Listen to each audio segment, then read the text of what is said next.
實驗之中所用嘅微波源係一個偏振嘅微波源，波源同埋接收器之間如果冇任何阻隔，檢流計嘅讀數就係26。微波嘅波長大約係3cm，我哋用一個間隔1cm嘅金屬栓放喺波源同埋接收器之間，睇下會點。首先係水平方向，檢流計嘅讀數輕微下跌至23左右，顯示大部分微波都能夠通過。如果將金屬栓轉90度，垂直咁放喺中間，讀數就即刻跌到1，差唔多所有微波都被阻隔。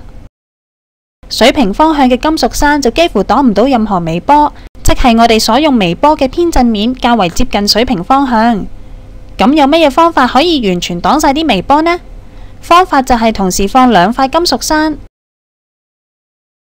但如果2塊金屬栓都相同方向，好似而家咁樣，2塊金屬栓都係水平方向，咁就唔能夠有效咁阻隔微波。我哋必須要2塊金屬栓互相垂直，令到任何偏振方向嘅微波都唔能夠穿過。你睇下，檢流計嘅讀數完全跌到0。